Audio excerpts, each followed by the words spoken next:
I'm Darian Gray of Who Dat Dish. It is Hate Week, baby! John Hendrix, New Orleans football. Whoa. Nice shooting there, Tex.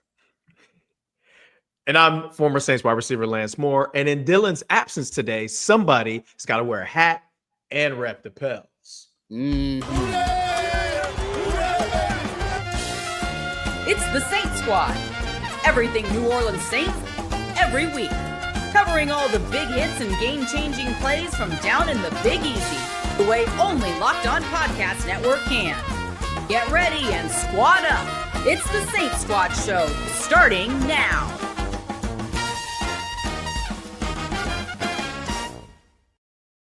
What's going on, Who Dat Nation? Welcome back to the Saints Squad Show, part of the Locked On Podcast Network, your team every day. Thank you for making us the #1 sports podcast network in the country and making us your first listen every Sunday, sometimes Wednesday, sometimes Friday. But we have a unique group of experts here and ready to bring you a fun and informative show on everything New Orleans Saints. Today, we're going to be diving into predictions for Hate Week versus these Atlanta Falcons. Segment 3, I have a little bit of a game for my friends here. What's more likely throughout the rest of the season? Segment 2, Brandin Cooks was released, but what do we want to see out of the bye week is how we kick off today's show. I'm going to go ahead and start off with Lance.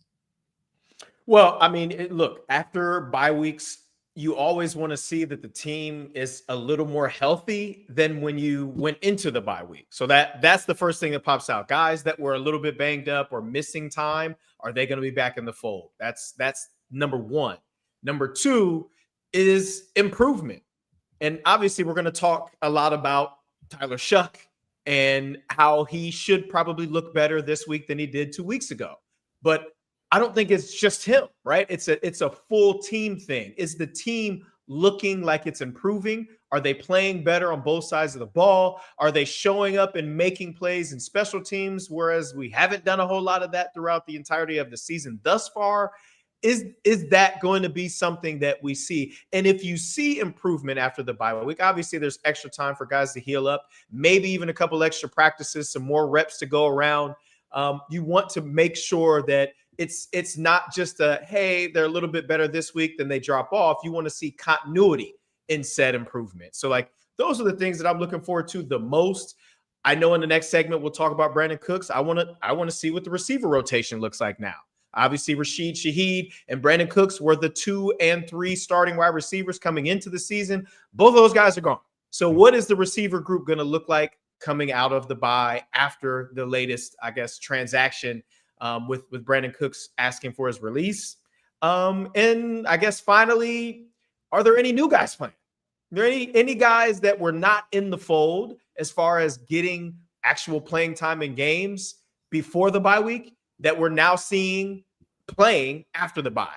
That to me is another, maybe it's not like the most important thing, but I think as a team that's in a rebuild and you're starting the kind of youth movement moving forward, I think you need to start seeing some of these guys. And those will be the things that I'm kind of looking forward to the most.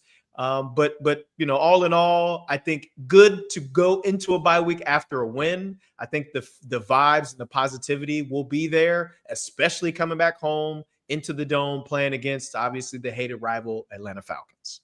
And before you go, John, I wanted to ask Lance, you mentioned the idea of other players who maybe weren't in the fold. I'll go with the idea of maybe players we've seen a little bit, but could see their roles grow after the bye week. I think a lot of us look at guys like Stutzman, like Stallbert as prime candidates, probably more so Stutzman. I think Stallbert is in that third down linebacker role, whether we see more Stutzman or not.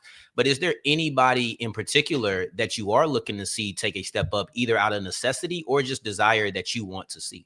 Devon Vele.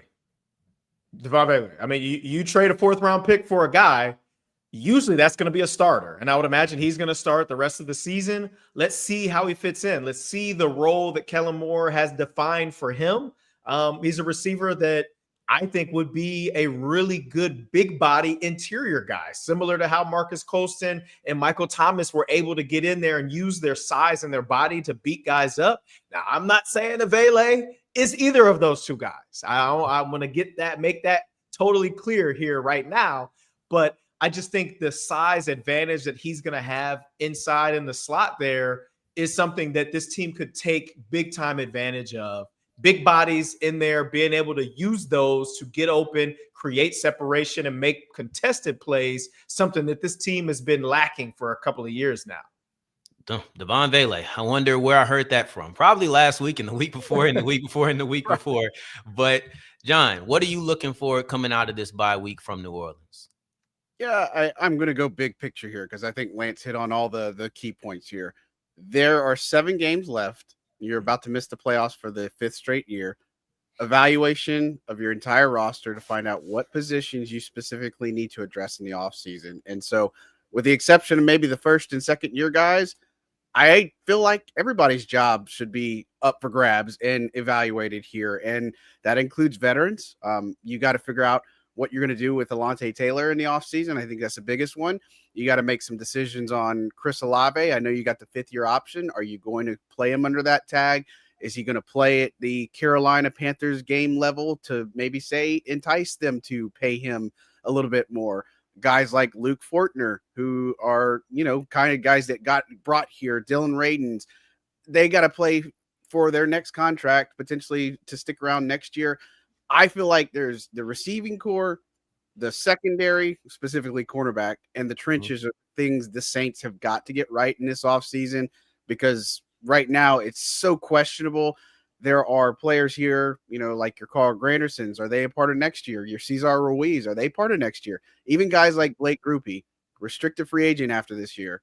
Not necessarily given that he stays in the fold. And so for me, I'm going big picture, because unless you're going to sit here and tell me, and I need something what the chat might be smoking or taking, if you think they're going to win 7 in a row and sneak into the playoffs, it's just not going to happen. They're going to miss the playoffs. And so I'm interested to see how this coaching staff adjust, how they get better. Obviously, that's a big one. But more importantly, who are going to be these building blocks and the pieces the Saints actually use going into next year? I think that's, for me, the most fascinating thing, because you've got to rebuild.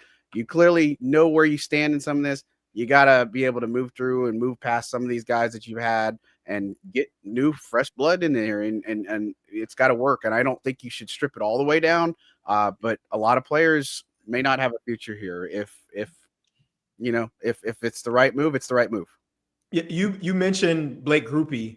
That's an interesting situation to me from a contractual standpoint, right? Yep. He's going to be a restricted free agent, which basically means the team has first right of refusal with him. If somebody else wants to offer a contract dependent on the level of tender that the Saints offer him, which I would imagine he's a kicker, they're probably going to original round tender him, which he wasn't drafted. So it'd be the lowest level restricted tender. But in 2026, it's probably going to be between $2 and $3 million.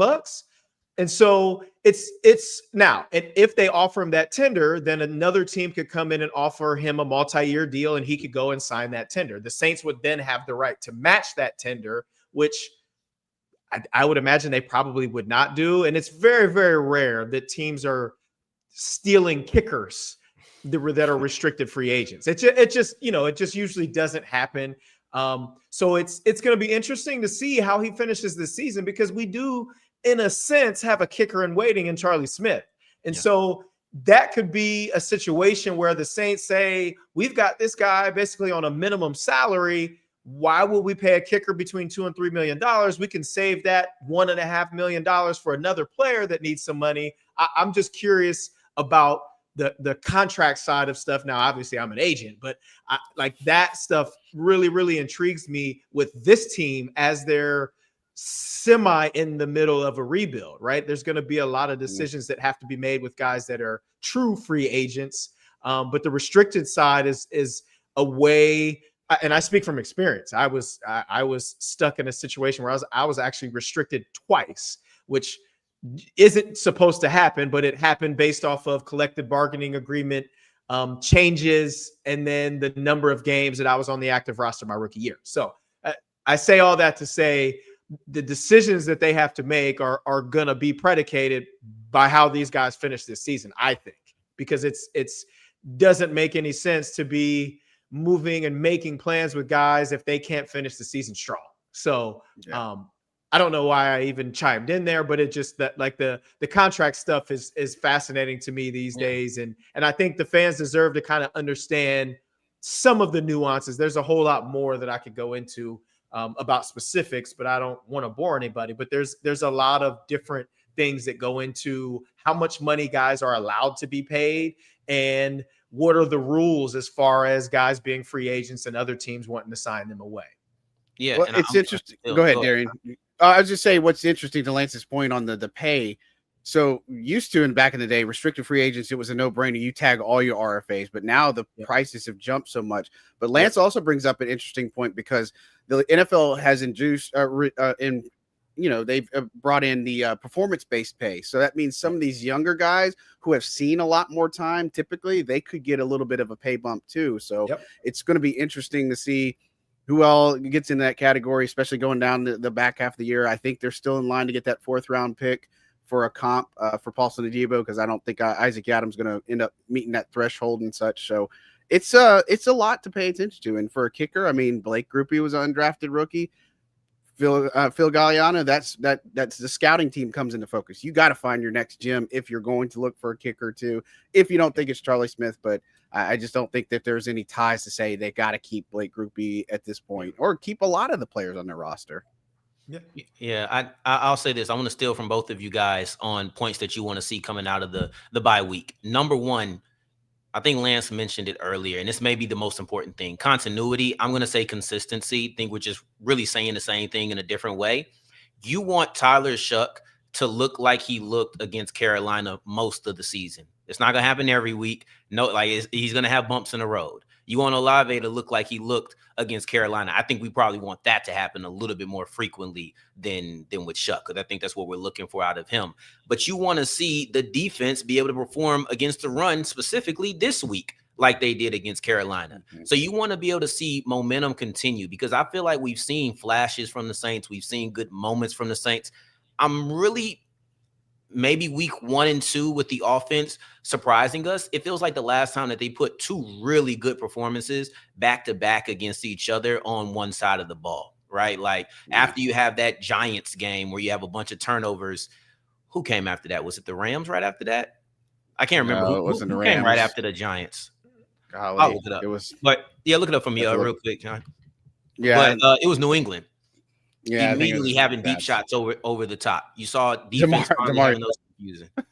and then you look at from the offensive side of the ball, you finally feel like you had some momentum. You feel like you had some hope. This is the most hopeful that I feel like people are. An example or a reason why people stopped talking about losing to get better draft position, even if it was temporary. People started saying, you know what? If Tyler Shough wins games, maybe we don't need this draft pick in this, that, and third. It changed the conversation, even if it was just for a moment, right? And that, to me, showcases the hope. And the other thing I want is, like John said, evaluation. One player that we haven't talked a lot about that I want to see more from, Devon Vele. I want to see what he has. I think he's a talented running back. I like when he touches the football. I just would like to see him touch the ball a little bit more so that you can get a more full evaluation of what he has. Last thing I'll bring in that I particularly want, red zone efficiency. And this is something that has plagued the Saints throughout the year. It's something that Ross and I have talked about countless times. It's a situation where the Saints get to not even sometimes the 20, sometimes it's the 30, 35, and they just begin to fall apart. You can't have penalties that close to the end zone.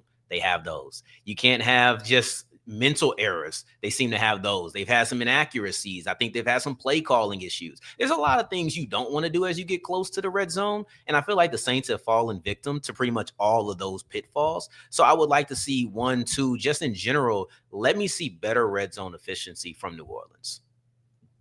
Yeah, and I'm looking it up because I know the question that's going to come up is where are they in the red zone right now? And so I'll tell you in about 2 seconds. They are 32nd in red zone right now. That means they're dead last, 38.46%. And they're also last in goal to go, 36.36%. So they're not good in 31. I think 31's like 4 5% higher than them or something like that. 44%, and that's Houston. And then Las Vegas is above them, Tennessee, and then Baltimore at 47%. But I mean, with the exception of Baltimore, most of these are all bottom teams. So not good, Bob. No, you're seeing a struggle. You don't want to be last in anything. And then there's a pretty decent sized gap, right? So it's like, it's one thing to be Olympic level sprinters and like, okay, you just were last of the fastest that ever exist. Meanwhile, if you're the slowest of any of the guys who are active, but if you're the slowest amongst the mid tier or slowest amongst the bottom tier, and it's a gap between you and the second to last place person, that's when you start seeing, okay, you're severely lagging behind in this race. And that's something that even if everything improves, if you keep settling for 3, none of us on this screen, I don't know about how many people in the chat, but none of us on this screen feel confident in settling for 3 points, not just because you want 7, but because we've had struggles making field goals this year. So it's a difficult situation. It's one that you want to dramatically avoid. But something that happened that surprised many of us this week, or at least I'll say myself, is the release of Brandin Cooks. I didn't see that coming after he made it through the trade deadline, but all in all, the divorce kind of makes sense. We'll look at that as we continue with the Saints Squad Show. Today's episode is brought to you by PrizePicks. Listen, I like being right. I don't get paid nearly as much as I feel like I should be for being right, but PrizePicks allows me to fix that. You and I make these decisions every day. But when you go on PrizePicks and you get those decisions correct, you get money. Don't miss out on the excitement of this sports season. Whether you're following the NFL, NBA, or both, there's no better time to jump on the season. And if you haven't tried it yet, PrizePicks is simply the easiest way to enjoy sports. Just pick more or less on at least 2 player stats, and if you get them right, you win. Simple, right? That's all it takes, and it takes less than 60 seconds to make your lineup. You can play anywhere PrizePicks operates, including California, Texas, Georgia, and the new Stacks feature, game changer. Because now you can pick more on Steph's points, threes, and steals in the same lineup instead of just having to pick one. Plus, if one of your player leaves early because of injury, the injury reboot saves the lineup from a loss. Download the PrizePicks app today. Use the code LOCKEDONNFL to get $50 in lineups after you play your first $5 lineup. That's LOCKEDONNFL for $50 in lineup after your first $5 lineup. PrizePicks, it's good to be right. As we continue rolling with the Saints Squad Show, thank you for making Locked On Podcast Network the #1 sports podcast network in the country. You don't have to put money on Steph either, by the way. You can put it on Derek Queen. Shout out to Lance with the NOLA sponsorship, right? Let's talk about it. But let's move forward and look at Brandin Cooks, somebody who, in my opinion, never really made sense in New Orleans. I didn't think that the trajectory of him as a player and the Saints as an organization really fit. Some would say that, well, he signed when Derek Carr was still supposed to be the quarterback. Even then, I don't really feel like this was the place for him. Maybe I had lower expectations than what they sold him in negotiations. But to me, at his age, at where he was, Cooks felt like the player who needed to be on a team that was good, that he could be a boost to, instead of coming in on a team that was going to be scratching and clawing just to be a playoff contender. You lose Derek Carr, now you're scratching and clawing just to be competitive. This was someone who was discussed as being traded at the trade deadline. It didn't happen. And then a week later, he's ready to go, right? So I'll start off with John, see what you think about this move, about the partnership at the beginning and how it's ended. Well, first of all, he's still technically on the roster. He's not a free agent just yet. So that's an important caveat. And he's on the injury report, already ruled out because of non-injury related personal issues. So they're trying to figure this thing out.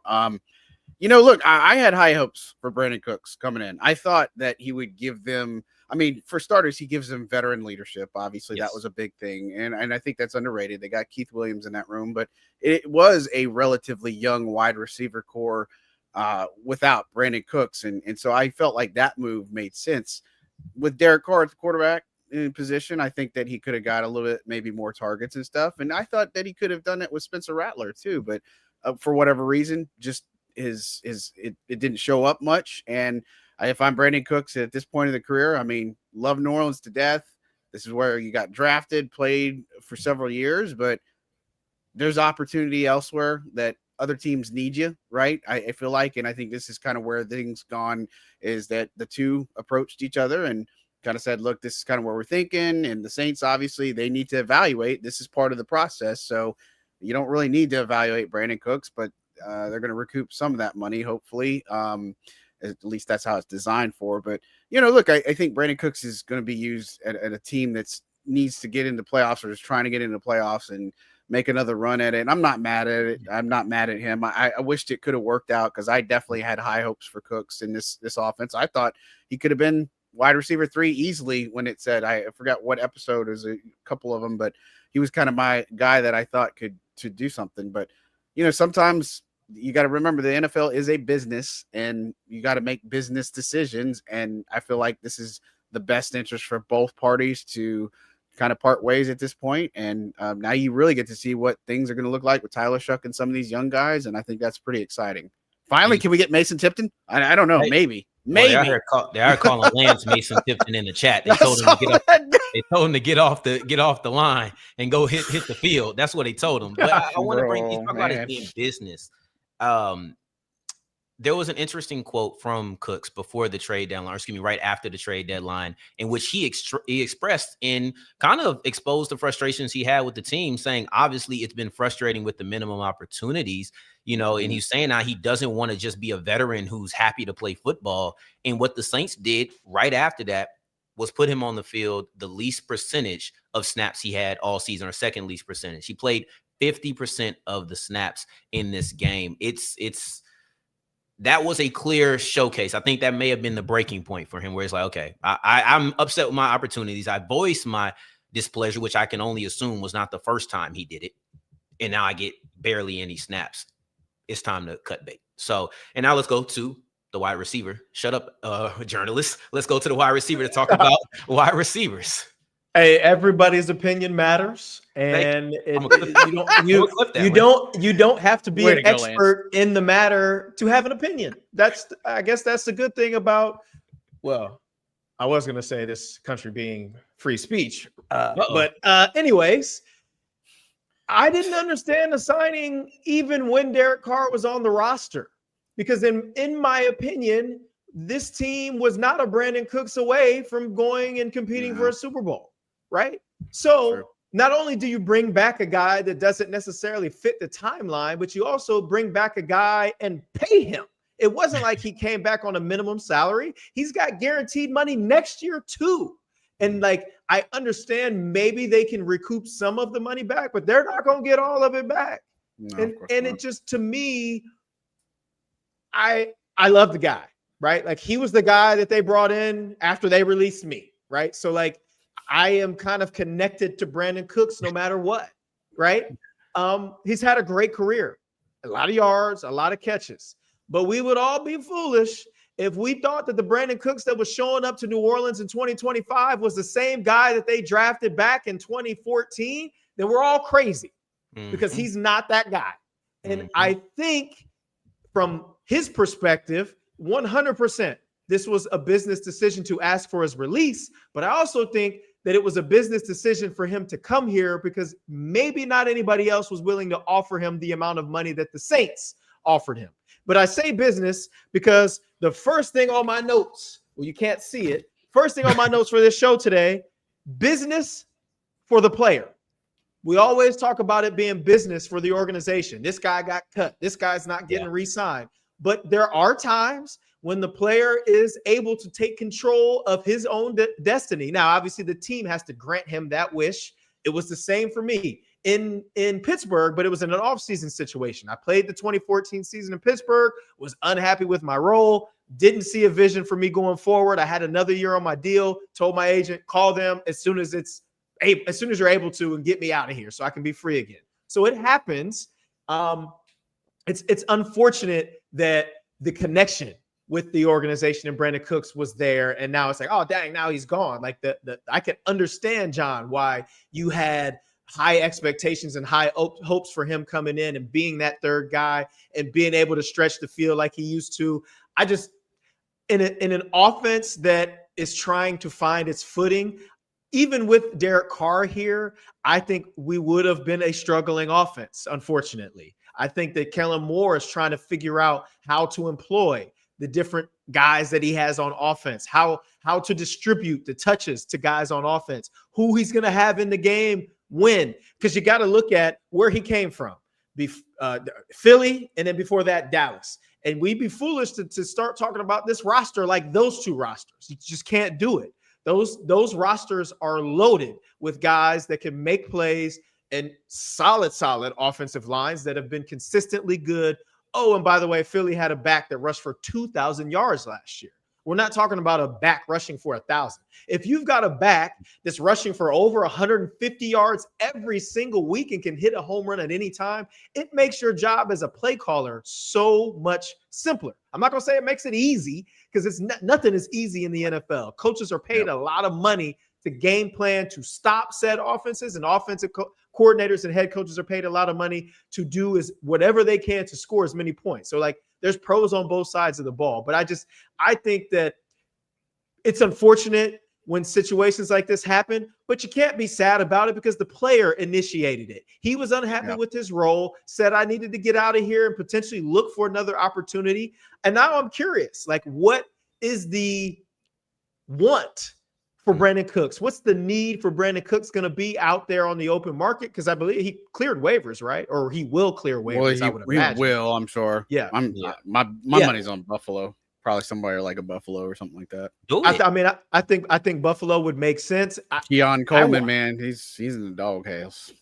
Yeah, but I mean, I don't know. I think that he will have an opportunity. And I hope that, I mean, you know, he's in year 12 or 13 now. So he's not going to sign with somebody just to sign with somebody. He's going to look at, for sure. He's going to look at what teams are interested. I think even before he's even concerned about how much money they be offering to sign him for the rest of the season. I don't even think that's even going to be a sticking point for him. I think he's going to look at what's the roster look like, what's their schedule look like the rest of the way, and then what is their potential playoff path look like. And I wish him the best of luck. But honestly, for the Saints, this is a win. Because now you don't have to play Brandin Cooks, right? You get an opportunity to play some of these young guys, Devon Vele, Mason Tipton. Obviously, Chris Olave needs to continue to grow, but I think it could potentially get a little bit more tough for Chris Olave without Rashid Shaheed and without Brandin Cooks out there. So it's going to be interesting to see how it impacts him as well. But for a quarterback like Tyler Shough, losing 2 starting wide receivers is not a good thing. So we're gonna really see what type of player or what type of stuff, you know, he's made up of as he pushes through the rest of this season. Yeah, Shough, Olave, both pressure. I think we talk a lot about what Shough's pressure is because it's right there on the horizon. It's easy. It's something that we've talked about literally all year long. Olave, if he comes in and he has a really, really strong close to the season, you're looking at a guy who, with, I'm not going to say nothing, but there's not many known commodities around him anymore. And he's going to step up as the true number 1 wide receiver. If he has a consistent close to the season, that's going to do a lot for his negotiations because we talk. He's getting extended. Yeah, 100%. If he plays like he played in Carolina for most of these last 7 weeks, he's getting paid. Whether people feel like he's deserving of it, whether people feel like he's the legit number 1 guy or not, he's going to get paid, and rightfully so. If he steps up and is that guy around 100 yards a game and scoring touchdowns, absolutely, he's going to be getting paid the way that I think he should get paid. If that is the next step to his game, then yeah, got to do it. And on top of that, I think it would be deserved. I think he may even change, though. I think the conversation around him would even change because I think people will be aware of, oh, this is really looked at as the only option. Right? Can you guys name the Saints wide receivers on the roster with double-digit catches? I think it's just Chris Olave. Just Chris. That's it. Yeah. Just Chris. Vele's at 6. Who else has a catch from the wide receiver room? Who else has a catch? Dante Pettis, I think, is in one of them. I feel like Dante Pettis has got to have one. You're looking at Pettis has Saints returns. Wide receiver. Is this one? Maybe I'm thinking last year. It's Vele. It is Vele. Yeah, that's it. Vele. So Mason Tipton doesn't have any catches either. Doesn't have a catch. But you know what's crazy about this is that this is the thing is the Saints have done this to themselves. Like they have given no attention to this wide receiver spot for years. Ever since the MT stuff, like I know they've tried bringing in the veterans like the Jarvis Landrys, which was good for a little bit, you know, and doing some things along that lines, but they have just not invested resources in where it needs to go in the right wide receiver room. They got this thing is like, well, let's plug the UDFA, and it's worked for them before. You know, they found like Tommy Lee Lewis. They found some of these guys. Yes, this Lance Moore guy. That was a long time ago in a different Right. era of football. Maybe when the front office was totally on there clicking and stuff. But you know, I think that they got to look at investing into that position, and I don't think they're going to use their first rounder on it. But we screamed last year's draft. Please draft a wide receiver. They had so many there that were for the taking, and they didn't do it. Yeah, but you know what they kind of did they're do, shooting John? themselves in the foot. Traded a 4 and a 7 for a guy who's 6 catches Maybe. in. 6 catches in. That to me, if there's anything that has to come from this, either Olave needs to step up and be this bona fide, undeniable number one wide receiver. He doesn't have to have the frame that you like. He doesn't have to have the build that you desire. He needs to have the production to be able to quantify and to be, in my opinion, deserve that title. It's subjective, but I think he needs to be able to step up and be nearly undeniable. Or Devon Vele needs to show why you traded a mid and a late round pick for him. One of the two things need to happen now that you have no Brandin Cooks, now that you have no Rashid Shaheed. I'm not putting everything on Chris Olave as far as out wide. Yes, you can have Juwan Johnson. Yes, you barely use Alvin Kamara in that aspect. So let's really just narrow it down to Juwan Johnson. Chris Olave, Juwan Johnson, that's your receiving attack. To me, that's unacceptable. And you brought in Cooks, you brought in Vele, and somehow 10 weeks into the season, that position room feels more bare than it did last year. And that's because you still have not built up anybody other than Olave or Shaheed, and you traded one half of that duo away. Now, go ahead. I was going to say, John seems to think that they're not going to draft a receiver one. I think these moves tell us that they probably are drafting a receiver in the first round. Something that goes with me is we talk about the first round pick. Let's assume that Shough is good. I think the argument of how you support your quarterback becomes very interesting. I think it's something we'll talk about when the offseason comes around. Do you support him with a weapon for him to throw to? Do you support him with a weapon on the defense to put less pressure on the offense? I think that Kellen Moore may say, hey, I need that wide receiver.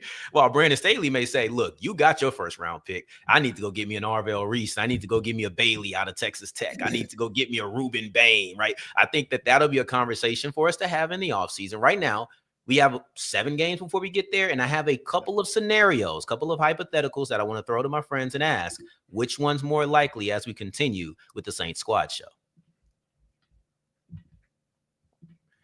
Today's episode is brought to you by Gametime, and if you're in the city right now, you can sit in the 130 section for $130. That's cheaper than if you were sitting in the nosebleed at a UFC event, and hopefully either way, you're seeing a beatdown for your favorite fighter. I don't know. I'm just throwing that out there. But you're looking at the Saints and the Falcons. You could look at the Saints in Tennessee. I looked at those tickets right after Christmas.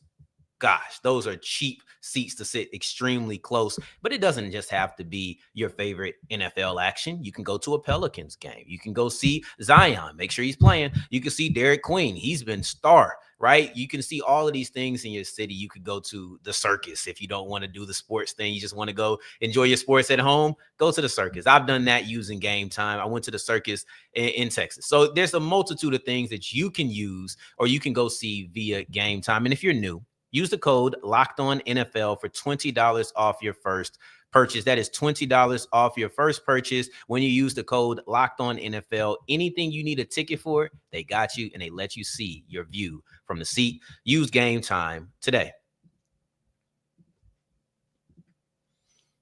As we continue pushing with the Saints Squad Show, thank you for making us the #1 sports podcast network in the country. I have a couple of situations, couple of hypothetical scenarios for you guys when it comes to what is more likely in the season. So I'll start off with the team aspect. Is it more likely that the Saints win 5 games this year, for the rest of the season. So 5 more games this year, or they lose 5 more games this year. I'll start off with John and go to Lance. I think it's more likely they could lose 5 more games at this point. Just the simple fact of we're recency bias. So we saw what the team could do against the Panthers, and they're going to play hard against the division. I understand that. And they do have favorable stuff when it comes to the Jets. They got the Titans on there, got Atlanta again, obviously, or twice, and you got Carolina. So I just don't know if I'm sold on that team that showed up against the Panthers being that team that could potentially squeeze out 5 of the last 7. That's a tall order, in my opinion, and a lot has to go right for them. I mean, they got to get Shough where he needs to be. They got to play complementary football. The line has to do their job. They got to get the run game going. Like, there's just too many variables for me to sit there and say, oh, I think they'll definitely win 5 of the last 7. I mean, if they do, at least I feel like you found a quarterback, you found something, and got some good mojo going into the offseason. But I think it's more likely they lose 5 games. Lance? Yeah, I mean, I think it's I'm with John. I think it's the team has only won 2 of their first 10, so we'd be insane to think that they're going to win 5 out of 7 down the stretch, especially after trading 2 starting wide receivers. Like, I don't see that. I think it's more likely that maybe this team ends up with 5 wins. But I definitely don't see this team winning 5 out of the last 7. Right. And none of us should want that. Yeah. Lance, right? I'm going to remind you. All right, fellas. I got one for players. Is it more likely that you see Chase Young reach his career high at 8 sacks, or make a new career high, I should say, at 8 sacks, or Chris Olave gets 9 touchdowns? Young is at 3 sacks. Olave is at 4 touchdowns. Lance, what do you think? Olave. I think he's gonna see more targets now, and hopefully they did a big I'm not gonna say reset, but I think they look over like the season that they've had thus far. What are the things we've done well? What are the things we've done poorly? We aren't the only ones that know that they've been poor in the red zone. So hopefully they've kind of dialed that in and figured out how they're going to move in the red zone, who they're going to take the shots to in the red zone. And I would imagine, Kellen is a former player himself, and I would imagine he would want his guys to get paid. So I think he's going to make a really concerted effort to get the ball to Olave more than in the past and help him to have a new career high in touchdown passes. I want Chase Young to be good so bad. I need to see it before I'm making any more predictions with him. It's fair. It's fair. John?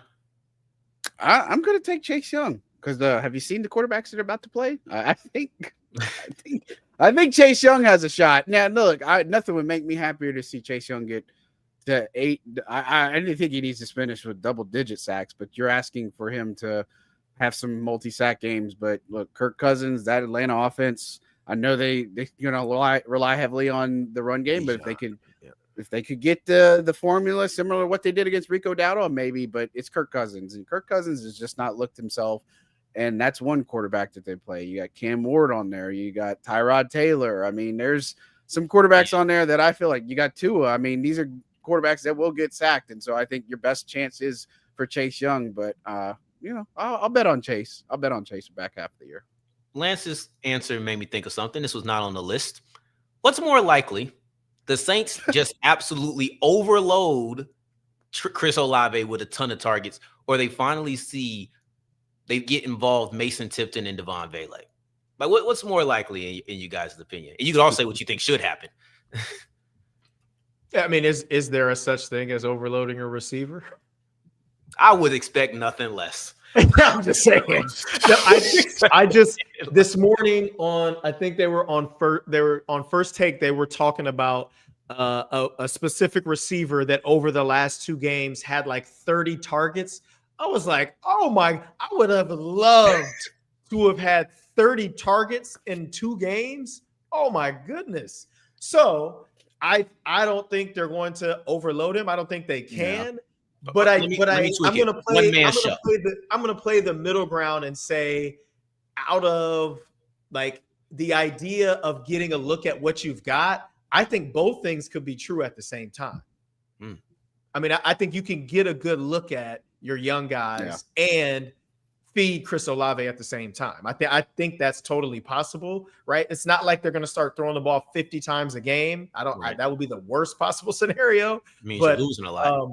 For sure. But I mean, I do think that you could do both at the same time. Let me tweak it as I pose that to you. 95 targets.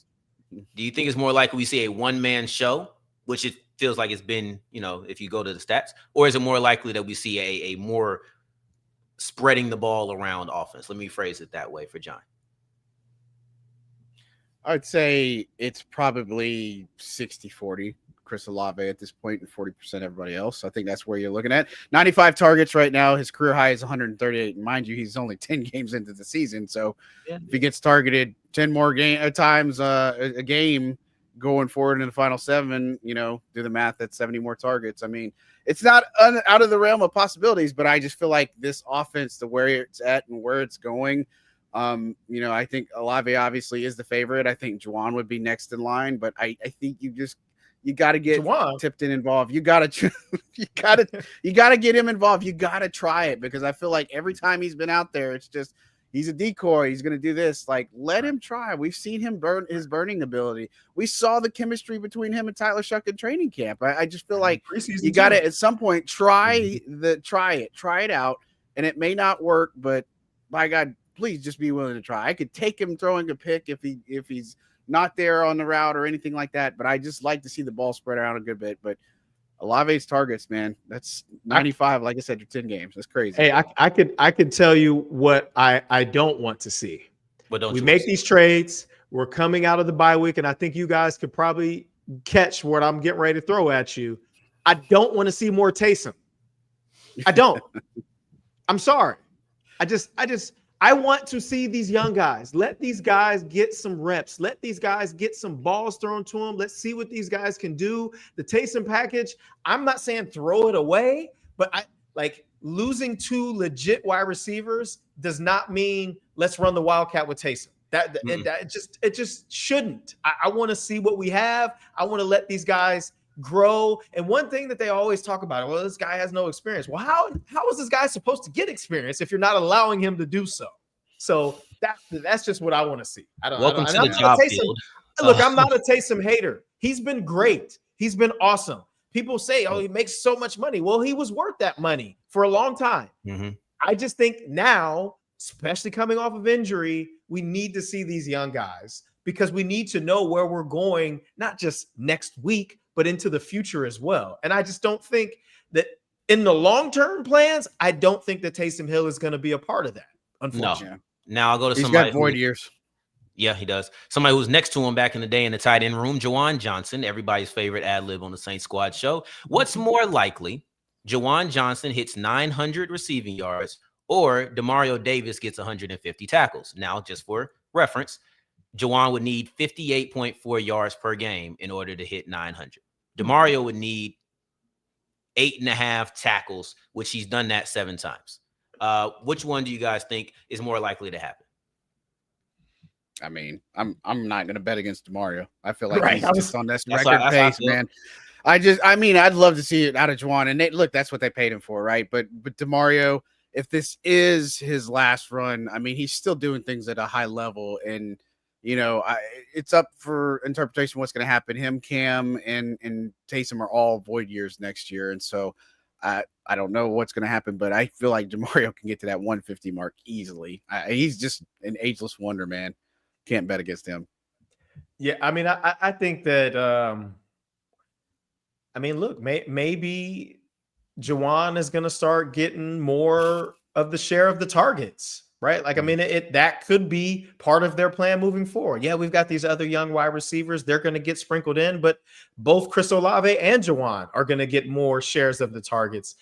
I agree that it's more likely that Demario Davis gets to that 150 tackles, but I don't see it as impossible for Juwan Johnson to get 900 yards. And honestly, when you think about it, 60 yards a game is not a ton, but it's harder to do than people think, because you have to be targeted in order to get those catches. It's not as simple as, oh, okay, you had 4 catches this game, you have to average 15 yards a catch. It's not easy to do that, because I've been on the field before, and it sounds easy, especially at the beginning of the season. All I need to do is average 60 yards a game. That's light. But it's just not. I also feel like teams are going to hone in more on Juwan, because it's Juwan and Olave that are the targets in this offense. I mean, I just feel like that's going to be the norm now going forward. So it is going to open up opportunities, and I feel like Foster will be on an uptick. You know, maybe Taysom will be on an uptick. Vele, maybe Alvin. That's asking a lot, but yeah, it is. Feels like it. I have 2 more for you guys. We're going to go a little drastic. So we're going to go all the way on a 1, all the way to a 10. What's more likely, that Tyler Shough at the end of the season, you know, you have your quarterback of the future? I'm not saying 2026. I'm talking about the future. This is my franchise quarterback. Or everything crashes and burns, and you're right back in the quarterback market after the season. Wait, you're saying we want one or the other? Which one's more likely? Yes. Yeah, which one's more likely? Which one's more likely? That basically, you know, you have your franchise quarterback, or you know you're going to have to draft a quarterback or go the free agent route in 2026. I'll start off with John. I tell you what, if he can win 4 out of the last 7 games, and it's not against some trash opponents totally, I feel like he's going to be that guy. I just do. But I feel like it's going to have to take a village, and the deck's kind of stacked against him with some of the weapons and stuff. That's what I'm saying. I'd be very impressed if they could squeeze out 4 wins with him playing a pretty clean game out of the last 7. And I think that everybody would be very comfortable about that. And I feel like they'd at least have it answered for the next season. I don't know about the future. Your question is kind of tough. I just don't see it crashing and burning. Trying to go exaggerations. Yeah, well, since we're exaggerating, I'm going to go devil's advocate and say the other direction. Burn it down. I think it's more likely that things go south quickly. Okay. Especially with, I'm not going to say the lack of talent, because I don't like when people say that, but I just think that it's known commodities. Maybe it's going to be tough sledding for him. Mm-hmm. I think he will be able to do enough to be the guy in 2026. I just don't know that he's going to be able to do enough for them to say, this is our guy for the next 5+ years. Yeah. Okay. Now I have one. We've talked about rarities. This is my last one as we close. What's more likely? At some point this season, the Saints get a 30-yard rush. I know, foreign concept in New Orleans. Or they score a defensive touchdown. The last time a defensive touchdown was scored was 2023. Tyrann Mathieu had a pick 6 versus the Patriots. That was the last time you had that. I think I was at the game. I remember that. Yeah. I think blowout 30-0. It was like a 30-0 blowout. Oh, beautiful. Yeah. So which one's more likely? I think it's defense. It's definitely going to be the defense. I don't have any trust in this run game whatsoever, just because I don't think AK is really a burner. And you just said a 30-yard rush period, right? You didn't say from a running back, because that's the thing. From anybody. Taysom could it could be an Olave in a handoff. It could be Olave. It could be a 30 yards on that. Taysom may. It doesn't mean any disrespect for Olave, but I don't want him running 30 yards down the field and open himself up for a hit. Devon, Neil, I don't know. It's got to be defensive touchdown. Again, I default to the look at the quarterbacks and teams that they're going to play. It's way more likely for them to get a defensive touchdown. Yeah, I agree, and I think it's going to be a sack fumble situation where somebody scoops and scores. There you go. Yeah, I like it, especially being real specific. Now, as we push forward, what's going to happen this week? New Orleans, Atlanta, Saints, Falcons. It's hate week in the Superdome. I know who I want to win. I know who I think's going to win, and I'll tell you who when we move forward with the Saint Squad Show.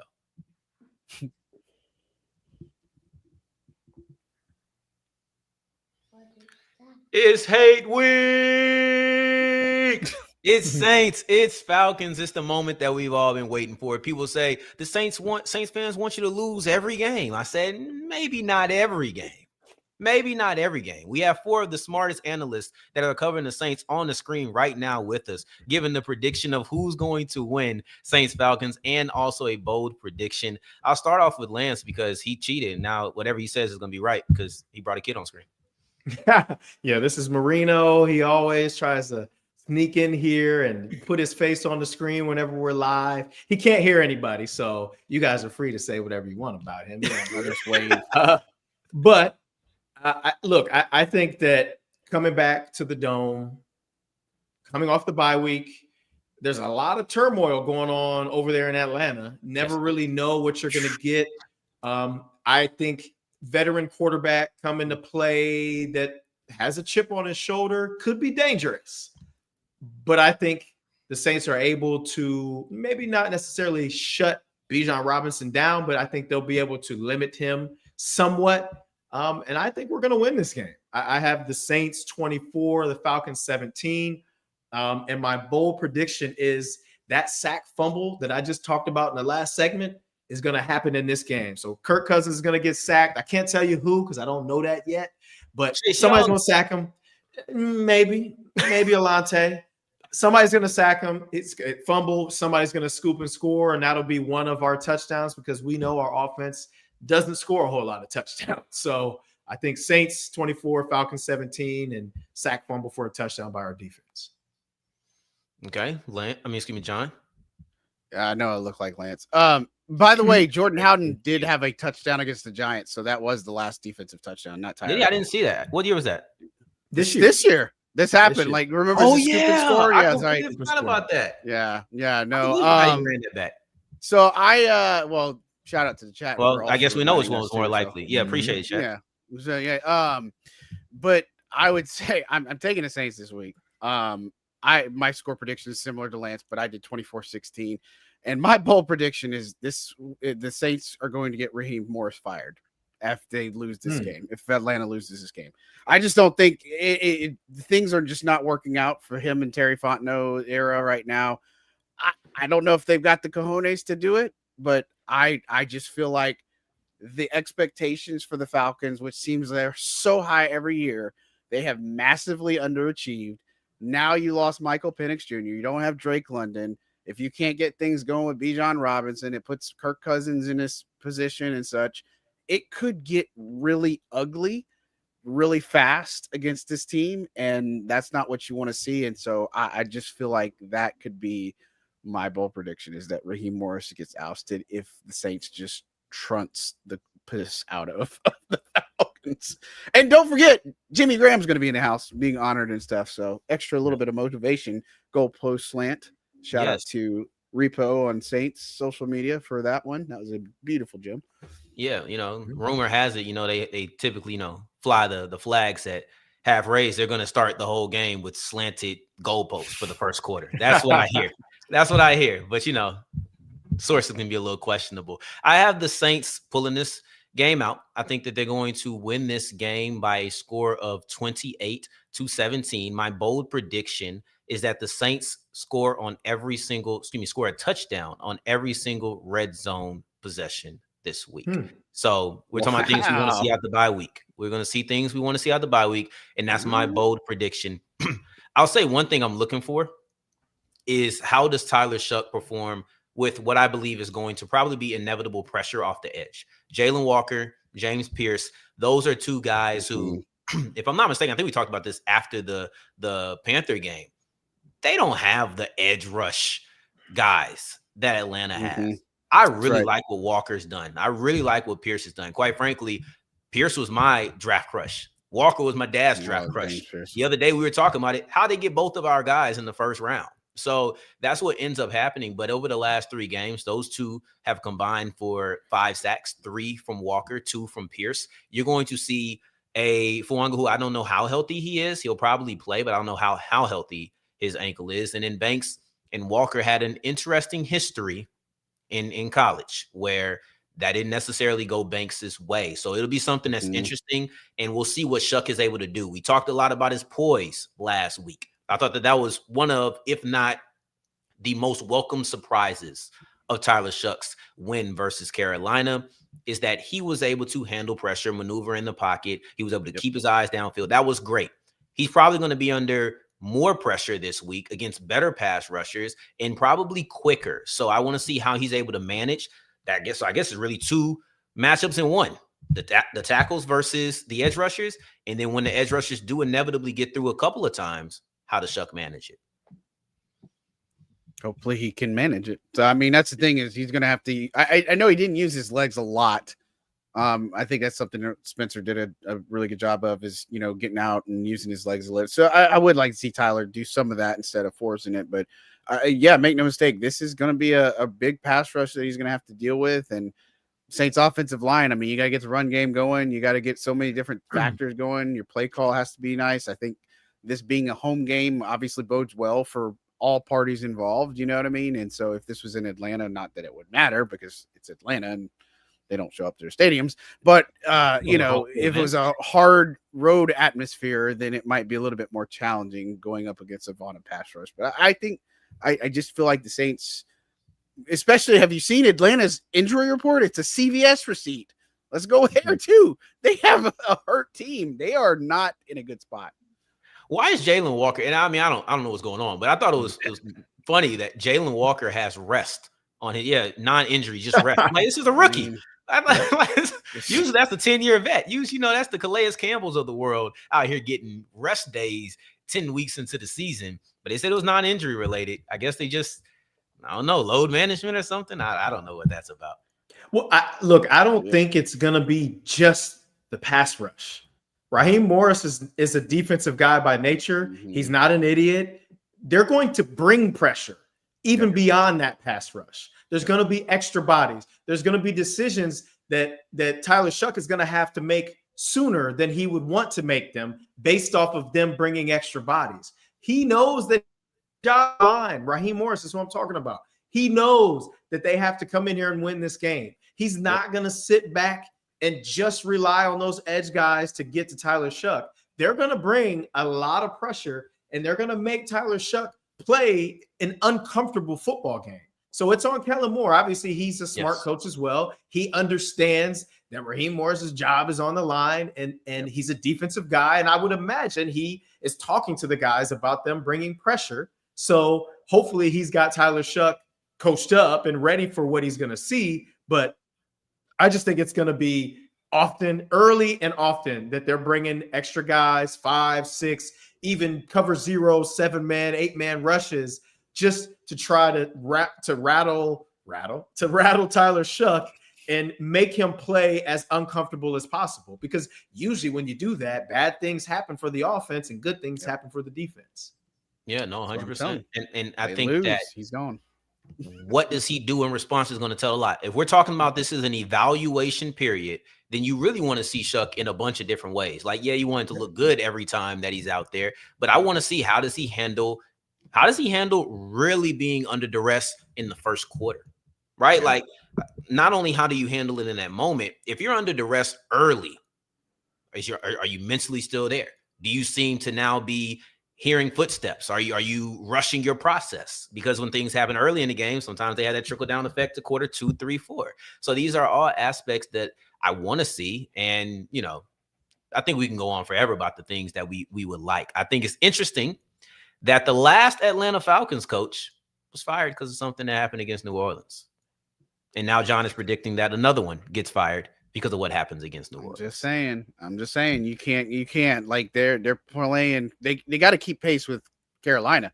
Like, they're just at this point, they have just massively underachieved. And it's crazy just thinking that I just never have trusted Atlanta because they just don't figure it out. And I mean, they got to make a move here. I love Raheem Morris. I think he's a fantastic coach. I think he's one of the best masterminds that this league has seen. Is very underrated in that aspect, but doesn't always translate to leading a head coach. And sometimes this stuff happens. I mean, look what happened with DA. I mean, he's over in Chicago. Chicago's got a nice winning record now. A lot of that has to do with Ben Johnson, but he picked Dennis Allen. He's making it work, making it happen. And so it's sometimes people just can't cut the mustard as a head coach.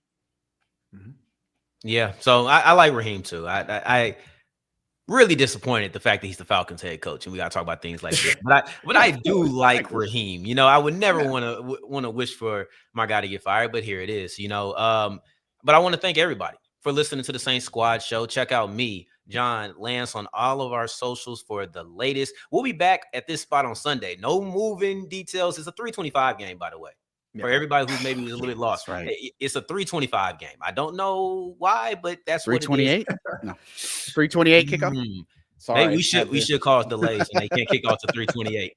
But I appreciate y'all checking us out. We'll be back Sunday evening, ready to talk about the game. So in the meantime, between time, until next time we hit each other, guys, take care, stay blessed. Peace.